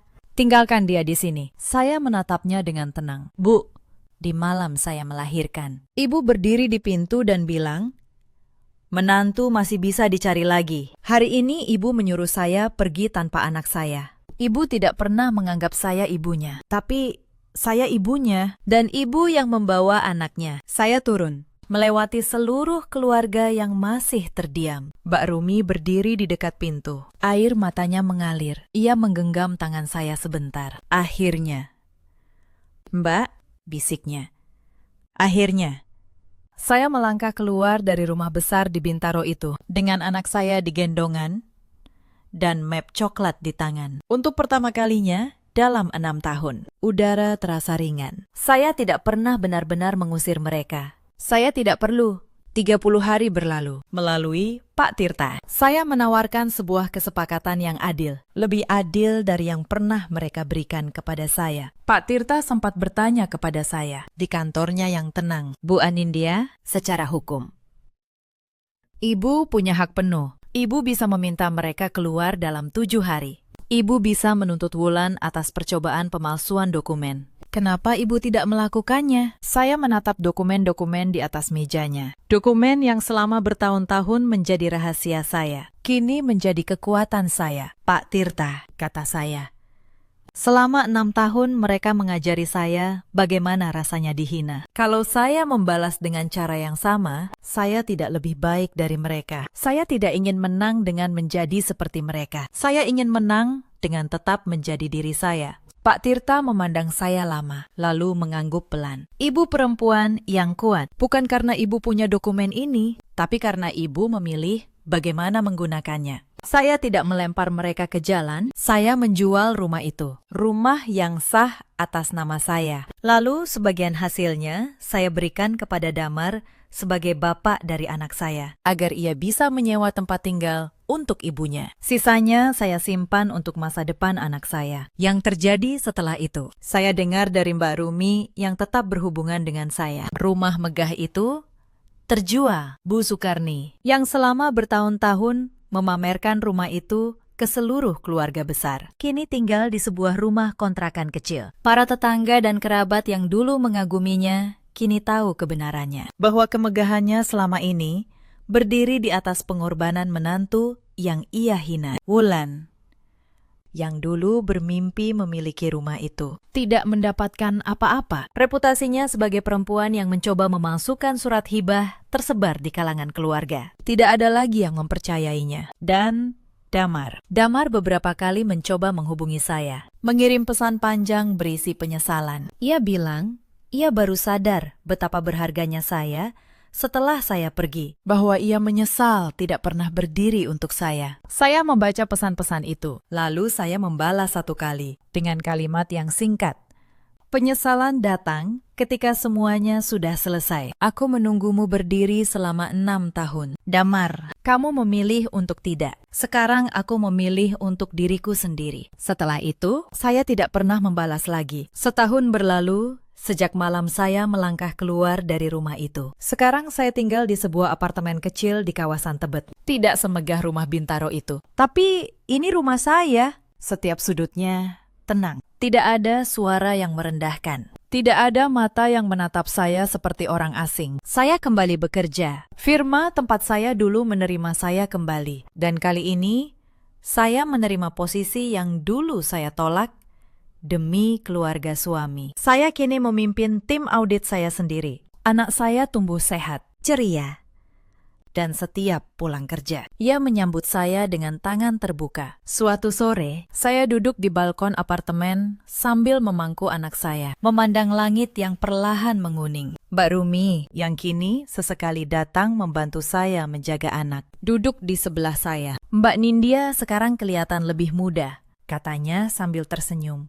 Dulu di rumah itu, wajah Mbak selalu sedih. Saya tersenyum. Iya benar.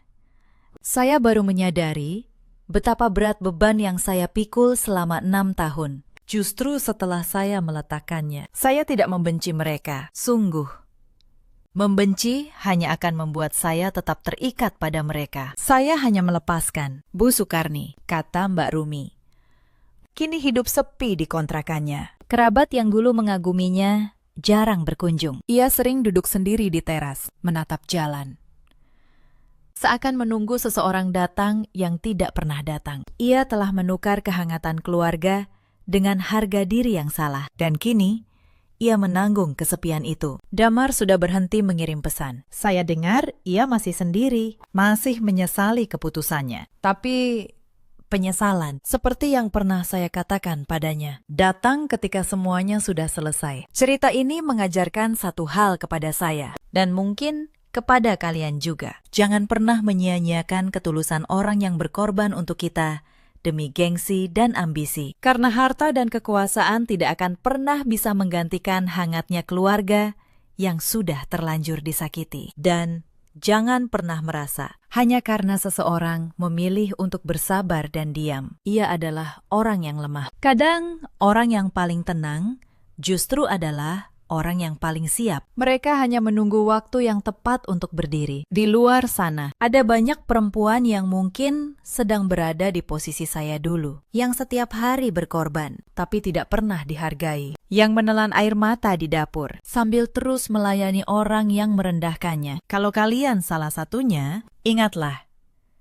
nilai diri kalian tidak ditentukan oleh orang yang menolak melihatnya. Ada juga banyak suami seperti Damar di luar sana. Lelaki yang baik, tapi memilih diam ketika orang yang mereka cintai dilukai. Diam pada saat yang salah adalah sebuah pilihan. Dan setiap pilihan punya harganya. Dan ada pula para ibu mertua seperti Bu Sukarni yang begitu takut kehilangan kuasa atas anak mereka, hingga mereka mendorong pergi orang-orang yang seharusnya menjadi keluarga. Pada akhirnya, ketakutan itulah yang membuat mereka benar-benar sendirian. Dalam hidup, kita selalu punya pilihan. Memilih untuk bertahan dalam luka, atau memilih untuk berdiri dan berjalan menuju tempat yang lebih layak bagi kita. Saya memilih berdiri, dan saya tidak pernah menyesalinya. Bagaimana dengan kalian?